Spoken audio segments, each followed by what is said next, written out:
4 years ago, my mom, my brother, and I started a project to leave our mark on the internet, to build a fan base and become influencers. My mom made parenting videos, my brother made nature videos, and I sat back and ate Doritos because I have no life goals and no ideas. So my mom said, how about book reviews? You love to read, you used to write fiction. Isn't this perfect? And I was like, book reviews? I don't even read those things. They spoil the story. They never do justice to the book. Why not read a book instead?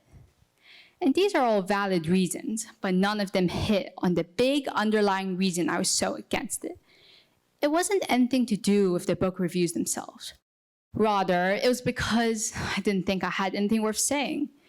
If you asked me about a book, I might summarize the plot for you, or worse, give you the blurb to read yourself.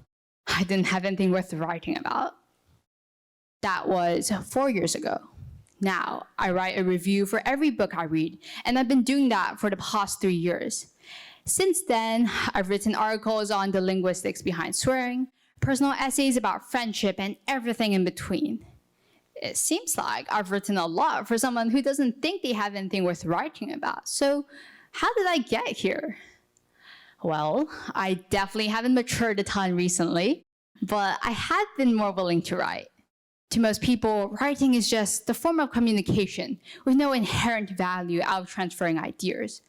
But in reality, we don't have clear-cut ideas and perfectly formed thoughts before we put pen to paper.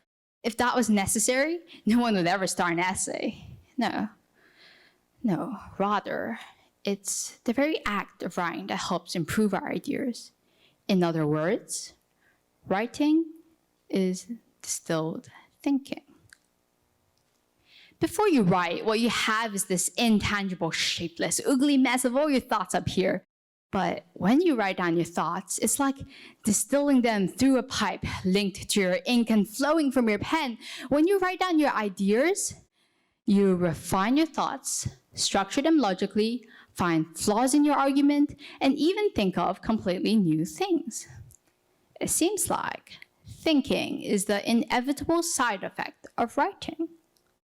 If you participated in last year's Inter-House Street Photography competition, you might have noticed you started observing the world around you more because you had to actively look to take good photos.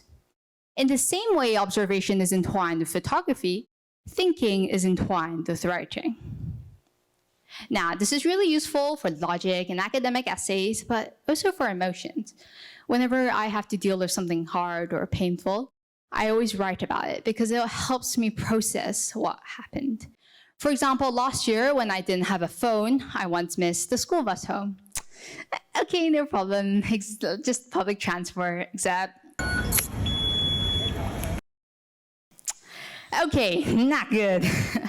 So I was stranded in Choi Hung at 5 p.m. and walked 3 hours straight at night in leather shoes, nearly crossed the road in the middle of a highway, which probably would have killed me. So that was crazy, and I really freaked out my parents.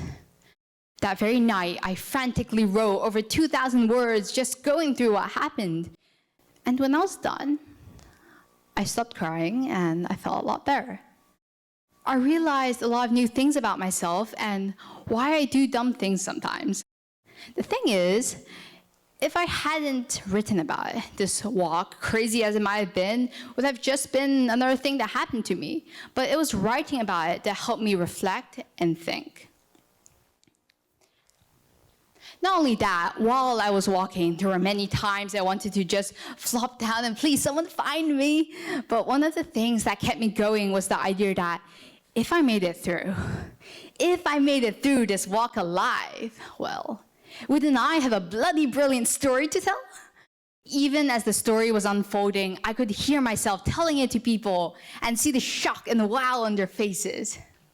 So, not only does writing help you heal and reflect, even the very idea you have a place to unpack your thoughts makes you braver and stronger in the moment. This TED Talk is the perfect example. I have so much butterflies in my stomach right now, and I'm this close from running off stage. But one of the big things keeping me here, other than all of your beautiful faces, of course, is the thought of what a great story this would be. Writing teaches you to think again. I can see it in bold, impact font.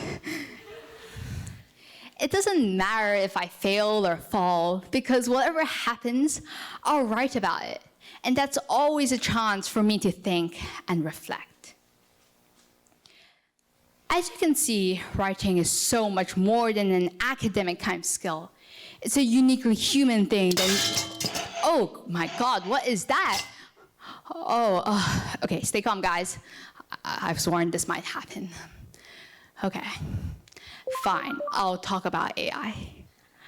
I'm sure many of you have been thinking about this guy since I've started talking, and for good reason. He's pretty intimidating. The question AI raises is definitely worth asking. Why write when AI can do it for you? Why take the trouble at all? Well, I'm just gonna say it. AI writing is still pretty stinky. You can spot it from a mile away, and there's always telltale phrases and cliche sentences that give it away. Using it as a tool is one thing, but when you use it with the intention of copy, paste, submit, well, that's when things go wrong. Let's look at everything we've gone through today. When you, a fellow human being, do your own writing, you get to observe, reflect, understand yourself better, become braver, more resilient, a more critical thinker who, as a bonus, is now a more confident writer. Now, let's see what you get if AI writes it all for you. So, you get to meet your deadline and feel kind of guilty because you are probably being dishonest somewhere on the way, whether it was to your teacher, boss, or whoever's going to read your work. Every time you choose to deceive someone like that, you're only robbing yourself of the opportunity to sharpen your own mind. Calculators never replaced mathematicians, and let's face it, you're kind of a fancy calculator. How dare you? I can write just as well as you, and with more sophisticated, erudite, cultivated, refined, polished, elegant, exquisite language. Okay, Mr. Thesaurus. Well, I'm sure a lot of students would agree with you, but generative AI only makes good writing more important than ever, because now anyone can generate a decently passable string of words. Now, being able to express your thoughts not just adequately, but eloquently is not a luxury, but a necessity. Watch this. See? I can do it too. You've suffered the pain of a blank page enough times, why do that to yourself? I can do it for you, so easily. I can help you write everything you need, and you never have to worry about that ever again. Damn, that really hit home. It's true, it does get tiring sometimes, and hard, and imposter syndrome every day. Maybe you're right. Wait, did you just emotionally manipulate me? Come on, this is my talk. You can't be saying this, okay? Shh. Jeez. This is all going wrong. Worked so hard on it. Just stick with me, okay? Look, you're wrong. And you know why? You'll never understand what it's like to be human. To know that every word you say can bring joy or pain, because you only regurgitate and spit out whatever anyone asks of you. You don't care. You can't care. You don't know the joy of a particularly delightful string of words that sing on your tongue, or the eureka moment of feeling like a creative genius. You don't even know happiness. You can't smile or laugh. You're never gonna get it. And for that, I almost pity you. As an AI language model, I don't have personal feelings or emotions. But, ouch. Wait, what? Did I just make a robot say ouch? You guys, should I feel bad? Great, now I feel really bad. Maybe we're both wrong. Maybe I'm being defensive because you're threatening something I love. It's true that calculators never replaced mathematicians, but mathematicians didn't try to ban calculators either. They embraced them. Perhaps it would be better if we worked together instead of against each other. What do you think? Yeah. Hey, how about in the spirit of working together, let's make the last part of this talk together. Beep boop. Let's do this. Okay, that doesn't look too bad. Let me just fix this, remove that, maybe just change that. Okay, that looks pretty darn good. All right, thank you, bye.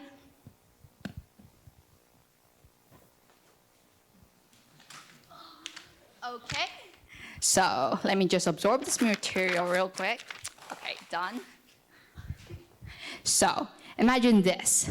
My TED Talk ends and you get up from your seat, mind the buzzing of things you've heard tonight, but where do you start?